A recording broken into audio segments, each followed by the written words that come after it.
सो प्यारे बच्चे लोग, आज हम लोग पढ़ने वाले हैं टिश्यू। और ये टिश्यू का पार्ट फर्स्ट वीडियो है और लगातार वीडियो इस चैनल पे मिलती रहेगी। आगे बहुत ही इंटरेस्टिंग वे में हम लोग इस टिश्यू चैप्टर को समझते हैं, बिल्कुल अलग अंदाज में। तो आइए आगे बढ़ते हैं। देखिए, सबसे पहले ये जानते हैं कि ऑर्गेनिजम्स दो तरह के होते हैं। एक होता है यूनिसेलुलर ऑर्गेनिज्म, दूसरा मल्टीसेलुलर ऑर्गेनिज्म। यूनिसेलुलर ऑर्गेनिजम्स वो ऑर्गेनिजम्स होते हैं जो सिंगल सेल से मिलकर बने होते हैं। वहां सिंगल सेल को ही सारा काम करना पड़ता है, तो इसलिए वहां कोई लिवर का डिवीजन नहीं है, कोई कहीं काम का बंटवारा नहीं है। लेकिन जो मल्टी सेलुलर ऑर्गेनिजम्स होते हैं उनमें क्या होता है, काम का बंटवारा, लिवर डिवीजन, है ना। उनमें क्या पाया जाता है, liver division. And liver division में ही टिश्यू मेन रोल प्ले करता है। और आपको एक और बात बता दें कि देखिए, जैसे आपके घर में, एक एग्जांपल के थ्रू समझते हैं इस बात को, कि जैसे अगर एक घर है, उस घर में रहने वाला सिर्फ एक ही बंदा है, तो उसी एक बंदे को खाना भी बनाना है, कमाना भी है, उसी को झाड़ू लगाना है, बर्तन धुलना, सारा काम उसी करना है। लेकिन सपोज एक ऐसी सिचुएशन जहां घर में 10-15 लोग हैं या 4-5 लोग हैं, तो वो क्या करते हैं, अपने कामों का बंटवारा कर लेते हैं। तो इसी तरह से किसी का काम हो जाता है कमाना, किसी का काम हो जाता है खाना बनाना, किसी का झाड़ू लगाना, ऐसा सब लोग सेट कर लेते हैं। तो इसी तरह से डेवलप्ड ऑर्गेनिज्म जैसे ह्यूमन बीइंग है, तो ह्यूमन बीइंग में कुछ तरह की सेल होती हैं जिनका काम है खुद को डाइजेस्ट करना, कुछ तरह की सेल है जिनका काम है कि एनर्जी जनरेट करना, कुछ का काम है सेल डिवीजन का। तो अलग अलग तरह की सेल्स हैं और वो चीजें अलग अलग चीजों में पार्टिसिपेट करती हैं। तो होप यू आर क्लियर कि ये लिवर डिवीजन क्या है और ये मल्टी सेलुलर ऑर्गेनिज्म में ही एग्जिस्ट करता है। अगर हम अमीबा की बात करें, वो सिंगल सेल ऑर्गेनिज्म है, तो इसमें इसकी कोई बात नहीं है। अच्छा, सबसे पहले हम लोग जानते हैं कि टिश्यू क्या होता है। What is tissue? Tissue is a group of cell having similar origin, function and structure. Similar origin, structure and function. Structure, origin and perform function, similar function. तो ये तीन चीजें सिमिलरिटी होगी, ऐसे सेल के ग्रुप को हम लोग क्या कहते हैं, टिश्यू। और एक बात आपको बता दें, टिश्यू की स्टडी को हम लोग हिस्टोलॉजी कहते हैं। क्या? Histology. Study of tissue is called histology. देखिए, कोई सेल होता है, सेल से बनता है टिश्यू, कई सारी सेल मिलकर के क्या बनाती है, टिश्यू। टिश्यू से बनता है ऑर्गन, ऑर्गन से बनता है organ system, and organ system से बनता है पूरा ऑर्गेनिज्म। तो ये मतलब हायरार्की होता है, इस तरह से ये सब चलता है। अच्छा, देखिए टिश्यू की यूटिलिटी क्या है मल्टी सेलुलर ऑर्गेनिज्म में। तो जो मल्टी सेलुलर ऑर्गेनिज्म है उनमें टिश्यू की यूटिलिटी बहुत ज्यादा है, क्योंकि टिश्यू जो है ना, स्पेशलाइज्ड फंक्शन करता है, जो कि काफी इफिशियंट होता है और काफी अच्छा होता है। सोचो, आप एक आदमी है, उसी का काम है कमाना, उसी का काम है खाना, उसी का काम है सब कुछ करना। तो बताओ वो हर काम कितना इफिशियंसी से कर पाएगा? वो हर काम को बस जैसे तैसे करेगा। Suppose for every function there is a specialist. सोचिए कि घर में एक बंदा है या बंदे हैं जिसका सिर्फ काम है खाना बनाना, तो सोचो खाने में वो क्वालिटी आएगी? जब एक ही काम करना है तो मन लगा के वो काम को किया जा सकता है, लेकिन सारे काम एक साथ मन लगा के नहीं किया जा सकता है। तो इसी तरह से सेल के साथ भी है, अगर सेल को एक ही काम करना है तो वो बहुत इफिशियंटली काम करेगी। ठीक है, तो दिस इज द इंपॉर्टेंट। आगे हम लोग बढ़ते हैं। तो देखिए, टिश्यू को हम लोग दो कैटेगरीज में डिवाइड किया है हम लोगों ने, classified into two group. First one is plant tissue, second one is animal tissue. देखिए, ये पार्ट फर्स्ट वीडियो है, इसमें हम लोग प्लांट सेल की बात करेंगे और एनिमल सेल की बात हम लोग अगले चैप्टर में, हम लोग अगला जो वीडियो होगा उसमें करेंगे। तो सबसे पहले ये जानते हैं कि प्लांट टिश्यू होता क्या है। देखिए, प्लांट टिश्यू प्लांट सेल से मिलकर बना होता है, ये प्लांट्स में पाया जाता है। और प्लांट टिश्यू के कुछ फीचर्स हैं, जैसे फीचर नंबर 1, प्लांट टिश्यू देखिए प्लांट को स्टेशनरी रखने में हेल्प करता है। और प्लांट मूव नहीं कर सकते, इसीलिए ये इनको स्टेशनरी रखने में हेल्प करता है। और ये सपोर्टिव टिश्यू होता है मेनली, और स्ट्रक्चरल स्ट्रेंथ देता है। स्ट्रक्चरल स्ट्रेंथ मतलब प्लांट को उनकी जगह पर जकड़ कर रखने में हेल्प करता है। और मोस्टली डेड सेल से मिलकर बना होता है, मैकेनिकल स्ट्रेंथ देता है, जैसा कि बताया। ठीक है, और इनमें लेस एनर्जी की जरूरत पड़ती है, क्योंकि ज्यादा मेंटेनेंस की जरूरत नहीं, सब मरे हुए टिश्यू हैं, डेड टिश्यू हैं। Some of the plant tissue keep dividing through, कुछ प्लांट टिश्यू हैं पूरे लाइफ भर डिवाइड होते रहते हैं, और वो लोकलाइज्ड टिश्यू होते हैं सर्टेन रीजन में। बाकी ज्यादातर प्लांट के टिश्यू क्या है, वो डेड होते हैं और अपनी जगह फिक्स रहते हैं, ऊपर प्लांट को ऊपर पहुंचाते रहते हैं। ठीक है, आगे बढ़ते हैं। अब थोड़ा प्लांट टिश्यू का क्लासिफिकेशन देख लेते हैं। देखिए, plant tissue is classified into two group, meristematic tissue and permanent tissue. देखिए, मेरिस्मेटिक टिश्यू वो टिश्यू है, अभी डिटेल में इनकी बात कर रहे हैं, बट थोड़ा सा जस्ट इंट्रोडक्शन की। ये मेरिस्मेटिक टिश्यू वो टिश्यू है जो कि जिसमें ग्रोथ एंड डेवलपमेंट होता रहता है, जिसमें सेल डिवीजन होता रहता है। क्या होता रहता है? Cell division. तो ये वो टिश्यू है जहां सेल डिवीजन होता रहता है, और ये वो टिश्यू है यहाँ सेल डिवीजन बहुत ज्यादा होता है, मैक्सिमम। लेकिन यहाँ सेल डिवीजन नहीं होता, ग्रोथ बहुत ही ना के बराबर होती है। ठीक है, अब मेरिस्मेटिक टिश्यूज को क्लासिफाई किया गया है स्पेशली 3 टाइप्स में: apical meristematic tissue, lateral meristematic tissue and intercalary meristematic tissue. और जबकि permanent tissues are classified into simple permanent tissue and complex permanent tissue. पता है सिंपल परमानेंट टिश्यूज में 4 टाइप के हैं, एक है पैरेन्काइमा, कोलेनकाइमा, एक स्क्लेरेनकाइमा एंड प्रोटेक्टिव टिश्यूज। और कॉम्प्लेक्स परमानेंट टिश्यू में सिर्फ 2 टाइप हैं, that is phloem and xylem. Phloem and xylem का नाम आप अर्लियर क्लासेस में भी आपने इसका नाम सुना होगा। जाइलम जो है ना वाटर ट्रांसपोर्टेशन के लिए रिस्पॉन्सिबल होता है, और ये फ्लोएम प्लांट के अंदर फूड ट्रांसपोर्टेशन के लिए रिस्पॉन्सिबल होता है। ठीक है, आगे बढ़ते हैं। तो सबसे पहले यहाँ मेरिस्मेटिक टिश्यू की बात हो रही है। देखिए, meristematic tissue are responsible for growth in plant, growth and development in plant, and it divides cell to form new cell। तो नई सेल बनाने का काम करता है जिससे ग्रोथ एंड डेवलपमेंट होती है। ठीक है, and meristematic tissues are 3 type, apical, lateral and intercalary. देखिए, एपिकल टिश्यू की बात करते हैं तो ये होता है tip of the stem and tip of the root, और ये प्लांट की वर्टिकल हाइट को, लेंथ को बढ़ाता है, वर्टिकल हाइट को बढ़ाता है। It present at growing tip of the stem and root और इंक्रीज लेंथ, ये प्लांट की लंबाई बढ़ाता है। क्लियर?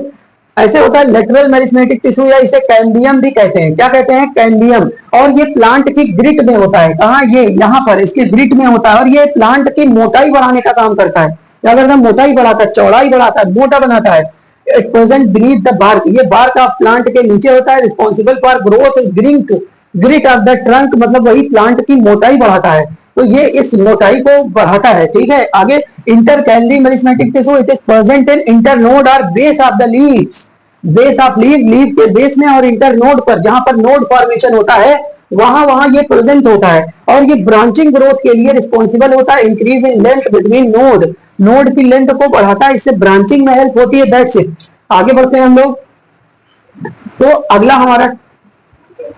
अगला टॉपिक हमारा यहाँ पर है परमानेंट टिश्यूज। तो देखिए, परमानेंट टिश्यूज वो टिश्यूज हैं जो आपको बता दें कि देखिए, परमानेंट टिश्यूज वो टिश्यूज हैं जिनमें सेल डिवीजन बहुत कम होता है। पता है, ये मेरिस्मेटिक टिश्यू जब बहुत ओल्ड हो जाते हैं तो दे बिकम परमानेंट टिश्यू, क्योंकि इनमें जब सेल डिवीजन की क्षमता कम हो जाती है तो यही जो है ना मेच्योर होकर के बन जाते हैं परमानेंट टिश्यू, और they made of mainly dead cell. तो जो परमानेंट सेल है ज्यादातर डेड सेल है, या सेल डिवीजन होता है तो बहुत ही कम होता है। लॉस्ट पावर ऑफ डिवीजन, ठीक है, यहाँ सेल डिवीजन बिल्कुल ही नहीं होता, या होता है तो बहुत कम होता है। हैव अ डेफिनिट शेप, इनका एक डेफिनिट शेप होता है, साइज होता है, फंक्शन होता है। एंड डेड एंड लिविंग, जो डेड होते हैं तो उनका तो सेल डिवाइड होने का कोई मतलब नहीं है, लेकिन जो लिविंग्स होते हैं उनमें थोड़ा बहुत सेल डिवीजन होता है। द प्रोसेस, देखिए, the process by which cell arises from meristematic tissue and take permanent shape and size and function, तो इस प्रोसेस को कहते हैं डिफरेंशिएशन। मतलब एक ऐसा प्रोसेस जिससे मेरिस्मेटिक टिश्यू जो ग्रोइंग टिश्यू है वो चेंज होकर के परमानेंट टिश्यू बन जाता है, उसे कहते हैं डिफरेंशिएशन। अब परमानेंट टिश्यूज को 2 कैटेगरी में डिवाइड किया गया है, simple and complex, you know very well. तो देखिए, अब सबसे पहले सिंपल परमानेंट में देखते हैं। तो simple permanent tissues are compared same type of cells, ये किससे मिलकर बने होते हैं? Same type of cell and single type of cells. और इनको 2 तरह से हम लोगों ने डिवाइड किया, एक तो सपोर्टिव टिश्यू और दूसरा है protective tissue. Supportive tissue and protective tissue. अब ये जो सपोर्टिव टिश्यू होते हैं इनमें है पैरेन्काइमा, कोलेनकाइमा एंड स्क्लेरेनकाइमा, और जो प्रोटेक्टिव टिश्यू है उनमें है epidermis and cork, epidermis and cork. तो इनको हमें पढ़ना है, आगे हम लोग यहीं पर देखते हैं। तो सबसे पहले पैरेन्काइमा की बात करते हैं। ये पैरेन्काइमा बहुत ही मतलब most common found supportive tissue है। ये प्लांट की हर तरह से सपोर्ट करता है और हर जगह इजिली अवेलेबल है। ये प्लांट को फूड स्टोर करने में सपोर्ट करता है, फोटोसिंथेसिस करने में सपोर्ट करता है, ये वाटर को फ्लोट करने में से सपोर्ट करता है, तो कई सारे वे में। देखिए, cells of parenchyma tissue are live, कैसी सेल होती हैं? Live. They are oval shape, elongated shape, loosely packed होती हैं, और इजिली इनके बीच में इंटरसेलुलर स्पेस होता है, और इससे पैकिंग काफी अच्छी रहती है।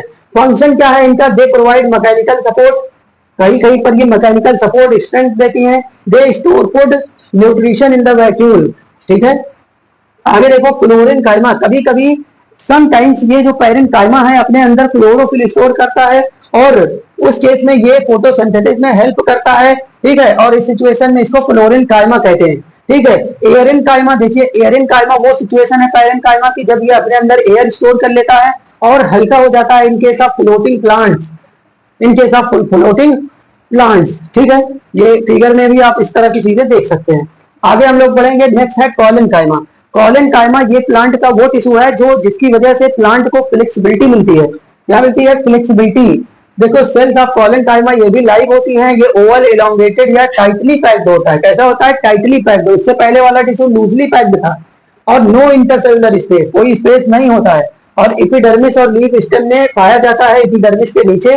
कॉलेनकाइमा के फंक्शन की बात करेंगे, मैकेनिकल सपोर्ट प्रोवाइड करता है और फ्लेक्सिबिलिटी। आपने देखा होगा कि जो प्लांट की ग्रीन स्टिक्स होती है, ग्रीन स्टेम होता है, उसको हम मोड़ करके छोड़ दें तो फिर से भी वो रीगेन कर लेता है अपना शेप। तो बिना टूटे बेंड होने की जो कैपेबिलिटी होती है वो इसी की वजह से आती है, कॉलेनकाइमा की वजह से आती है। ठीक है, तो प्लांट बिना टूटे बिना ब्रेक हुए बेंड हो जाता है, ये क्वालिटी प्लांट के पास आती है। तो कहीं से आती है, वो है कॉलेनकाइमा, जो कि सिंपल परमानेंट टिश्यू है। ठीक है, स्क्लेरेनकाइमा जो ये भी सिंपल परमानेंट टिश्यू है, ये मोस्टली डेड सेल से मिलकर बना है और ये बहुत नैरो शेप की होती है, इलांगेटेड शेप की इसकी सेल्स होती है। Cell wall of sclerenchyma is composed of lignin. इसकी जो सेल वॉल होती है वो किससे बनी होती है? लिग्निन से बनी होती है, जो कि काफी हार्ड इसको बना देता है। और पता है स्क्लेरेनकाइमा बहुत ही प्लांट को स्ट्रेंथ देता है, मैकेनिकल सपोर्ट देता है। और इसका बेस्ट एग्जांपल है husk of coconut. Husk of coconut, आम की जो गुठली है ना, जो अखरोट का जो वो ऊपर का शेल है, वो सब इसका एग्जांपल है। फंक्शन ऑफ स्क्लेरेनकाइमा देखिए, they help in make part of the plant hard part बनाते हैं, स्टिफ बनाते हैं। They also provide mechanical strength, जैसा कि बताया था। ठीक है, एग्जांपल से भी क्लियर होगा। देखिए यहाँ इन तीनों के बीच में हम यहाँ से डिफरेंस देख सकते हैं, आप स्क्रीनशॉट इसका ले सकते हैं और देख सकते हैं। आगे हम लोग यहाँ थोड़ा बढ़ते हैं प्रोटेक्टिव टिश्यूज। तो देखिए protective tissues of the plant forming and outer layer. जो प्रोटेक्टिव टिश्यूज हैं वो प्लांट के चारों तरफ एक आउटर लेयर बना लेते हैं और प्लांट की प्रोटेक्शन करते हैं। ये प्रोटेक्टिव टिश्यूज दो तरह के हैं, जैसा कि हम लोग पढ़े थे। एक तो है epidermis simple tissue permanent tissue और दूसरा है carp simple permanent tissue. Epidermis tissue cover the entire body of the plant. Epidermis पूरे बॉडी के चारों तरफ फैला हुआ होता है, ये पूरे बॉडी को कवर करता है। ठीक है, they protect plant from injury. ये प्लांट को इंजरी, जर्म्स, वाटर लॉस, इन सब चीजों से बचाता है। और cells of epidermis tissue are continuous layer without intercellular space, without intercellular space. अब स्टोमेटा देखिए, stomata are small opening on epidermis. देखिए जो स्टोमेटा होता है वो एपिडर्मिस पे ही छोटे छोटे होल्स होते हैं, very fine very tiny holes, like door and windows in our house. जैसे ये डोर एंड विंडोज भी क्लोज हो सकते हैं, तो ये भी क्लोज हो सकता है। It is surrounded by guard cell. तो जो स्टोमेटा है ये किससे सराउंडेड होता है? गार्ड सेल से। ये गार्ड सेल इसे ओपन एंड क्लोज कराती हैं। व्हेनेवर द सन जब रहता है तो ओपन कराती है, अदरवाइज इसे क्लोज करा देती है। तो उम्मीद है क्लियर है। और देखिए डेजर्ट प्लांट में epidermis and cutin a water proof vaccine substance created by epidermis. कह रहे हैं कि जब डेजर्ट प्लांट जो होते हैं जैसे कैक्टस, उस केस में वाटर लॉस से बचाने के लिए यही एपिडर्मिस एक क्यूटिन जो है ना, एक वैक्सी सब्सटेंस का जो है ना रिलीज करता है, जिसकी एक लेयर बन जाती है और ये वाटर लॉस को रोकता है। और आपको पता होगा loss of water from plant body क्या कहलाता है? ट्रांसपायरेशन। ठीक है, कार्क जो है एक सिंपल परमानेंट टिश्यू है। देखिए ये cork tissue consist of dead cell और ये बहुत ही कॉम्प्लेक्स बिल्कुल no intercellular space. They form outer layer of older tree. ये क्या, जो पुराने हो गए हैं पेड़, उनकी आउटर लेयर होता है, जो बार्क होता है प्लांट का, उसको बनाता है। और कह रहे हैं कि कार्क सेल है केमिकल कॉल्ड सुबेरिन या suberin in their wall, they make them very impressive. मतलब ये इतना हार्ड हो चुका होता है कि इसके अंदर से ना तो लिक्विड जा पार कर पाता है, ना तो इसके अंदर से गैस पार कर पाती है। और cork protect plant from injury, jam, water loss. और इस तरह से इसीलिए इसका यूज स्टॉपर बनाने में, शटल कॉक बनाने में किया जाता है, बॉटल का स्टॉपर बनाने में भी किया जाता है। तो होप यू आर क्लियर। आगे हम लोग थोड़ा आगे बढ़ते हैं। तो देखिए complex permanent tissue, group of different type of tissues performing common task together named as complex tissue. मतलब कॉम्प्लेक्स इनका नाम यह है कि ये कई सारे टिश्यू से मिलकर बने हैं। और इनके दो ही एग्जांपल है, एक तो है जाइलम और दूसरा है फ्लोएम। और जाइलम के बारे में आप लोग जानते हैं कि ये वाटर से रिलेटेड है और ये फ्लोएम जो है ना ये फूड से रिलेटेड है। जाइलम का काम है वाटर को ट्रांसपोर्ट करना, रूट से लेकर वाटर को डिफरेंट बॉडी पार्ट तक ट्रांसपोर्ट करना। और फ्लोएम का काम है वो फूड को जो कि लीफ से लेकर डिफरेंट बॉडी पार्ट तक पहुंचाना। देखिए जाइलम क्या है? This is the tissue transport water and nutrient from the root to upper part of the plant and it compose of 4 type of cells. इसमें पहला है क्रेचिड, दूसरा है vessel, xylem parenchyma, xylem sclerenchyma, जिन्हें xylem fibre भी कहते हैं। तो मेनली ये कितनी चीजों से बने हैं, कितनी सेल से? 4 टाइप की सेल से। Tracheids are long elongated cell, they are tapering end. Tracheids are dead cell. देखिए वेसल फिर इसके बाद क्या, vessel is a pipe like structure, vessels are dead and has lignified. Xylem parenchyma ये living होता है, और यही एक पार्ट इसमें लिविंग होता है। दे स्टोर फूड, ये स्टोर करते हैं फूड और न्यूट्रिएंट को। जाइलम स्क्लेरन काइमा जो कि जाइलम फाइबर है, ये डेड होता है, और they provide mechanical support to the tubes. ठीक है, स्ट्रक्चर्स भी देख सकते हैं। ऐसे होता है फ्लोएम, फ्लोएम का काम होता है ट्रांसपोर्ट फूड, है ना, जो फोटोसिंथेसिस से प्लांट ने बनाया है उसको ये ट्रांसपोर्ट करने का काम करता है। और ये इसकी भी 4 टाइप की सेल से मिलकर बना है, sieve cell, companion cell, phloem parenchyma, phloem fibre या फ्लोएम स्क्लेरेन्काइमा। तो यहाँ पर जनरली ये तीनों चीज लिविंग है, ये तीनों चीज लिविंग है, सिर्फ ये चीज डेड है। ठीक है, फाइबर। तो उम्मीद है आपको क्लियर है। All type of cell are living except phloem fibre, जैसा कि अभी बताया, यही सिर्फ क्या है, डेड है, बाकी सब क्या है, लिविंग है।